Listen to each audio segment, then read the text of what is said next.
Shalom, selamat datang di channel Ibrani, tentunya bersama saya Mas Dwi. Kali ini kita akan belajar tentang imperatif ya, imperatif dalam bahasa Ibrani.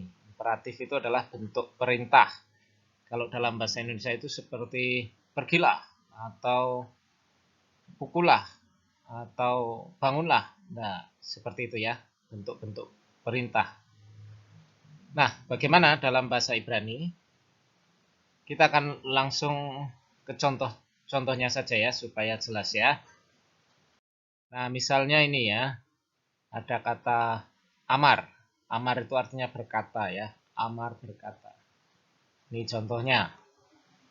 Amar Paroh Livne Israel. Amar itu berkata, Paroh itu Fir'aun, Livne kepada Bani, ya, Bani Israel atau anak-anak Israel. Ya, Fir'aun berkata kepada anak-anak Israel, Amar.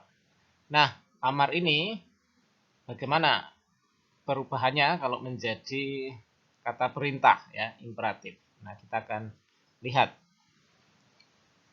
Nah, misalnya di Kejadian 45 ayat 17, nah, lalu berkatalah Firaun kepada Yusuf, katakanlah kepada saudara-saudaramu, buatlah begini dan seterusnya ya. Nah, ini wa yomer Paroh el Yosef. Firaun berkata kepada Yusuf, Emor el Aheka, katakanlah kepada saudaramu, saudara-saudaramu ya. Emor. Jadi Amar tadi menjadi Emor ya. Nah, ini berkatalah Firaun kepada Yusuf. Jadi perintah ini kepada orang kedua ya, maskulin tunggal, Emor. Katakanlah itu. Kita akan lihat contoh yang lain.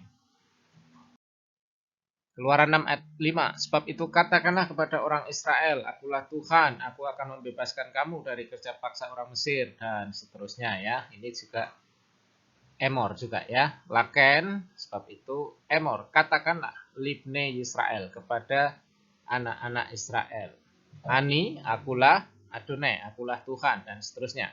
Jadi ini menggunakan kata Emor, karena ini dalam konteks ini adalah bahwa Tuhan menyuruh Musa untuk berkata ya, katakanlah Emor, Emor. Kemudian di Keluaran 7 ayat 19, Tuhan berfirman kepada Musa, katakanlah kepada Harun, ambillah tongkatmu, ulurkanlah tanganmu ke atas segala air yang di Mesir, dan seterusnya ini ya. Nah, ini juga menggunakan kata Emor ya. Wa yomer Adonai el Mose. Tuhan berkata kepada Musa, Emor el Aharun. Nah, kah mateka. Katakanlah kepada Harun. Ya.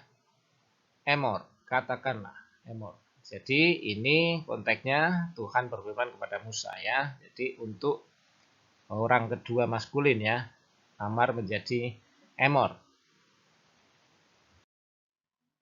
Nah, kalau ini, nah ini beda lagi ya, Kejadian 12 ayat 13.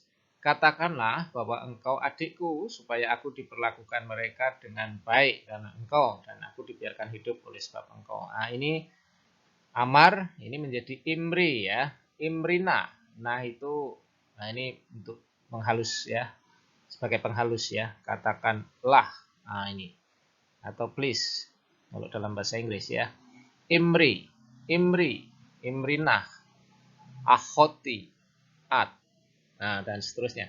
Jadi Imri katakanlah di sini, kenapa menjadi Imri? Karena ini untuk orang kedua feminim ya. Ini kan konteksnya Abraham berbicara kepada Sarai ya, istrinya, seorang perempuan. Jadi bukan Emor, tapi Imri. Ya, jadi Amar itu berkata, kalau katakanlah, nah itu kalau ditujukan untuk orang kedua maskulin itu menjadi Emor. Tapi kalau ditujukan untuk orang kedua feminim itu menjadi Imri ya. Artinya kalau dalam bahasa katakanlah sama aja ya. Dalam bahasa Indonesia tidak ada perubahan untuk laki-laki, untuk perempuan, untuk tunggal jamak tidak ada perubahan ya, tapi dalam bahasa Ibrani ada perubahannya. Emor, kemudian nih Imri.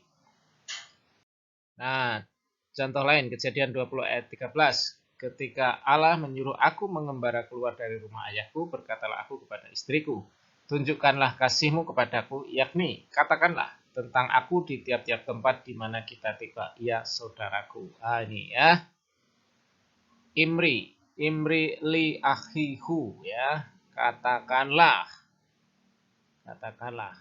bahwa ia saudaraku ya, Imri katakanlah, karena ini orang kedua feminim.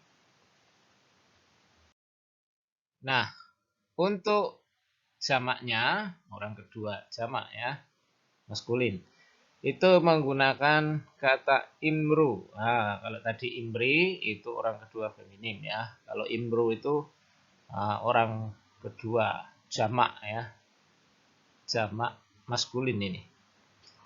1 Raja-Raja 20 ayat 9. Sebab itu ia berkata kepada utusan-utusan Ben-Hadad. Nah, jadi kepada utusan-utusan, berarti kan banyak ya maskulin jamak ini. Katakanlah kepada tuanku raja.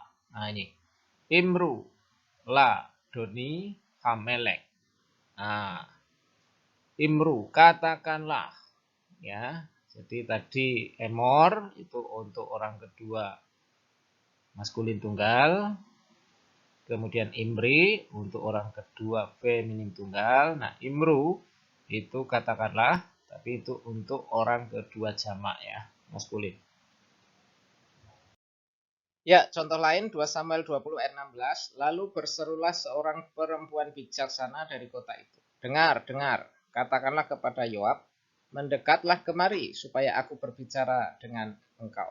Nah, di sini katakan Imru na el Yoab. Imru na el Yoab. Jadi karena ini untuk banyak orang ya, orang kedua maskulin jamak, makanya menggunakan kata imru. Ya, itu tadi pelajaran kali ini. Perubahan kata perintah dari kata amar bisa menjadi emor, bisa menjadi imri, bisa menjadi imru ya. Nah, kita akan lanjutkan di pelajaran-pelajaran yang akan datang. Terima kasih sudah menonton. Jangan lupa like and subscribe. God bless you.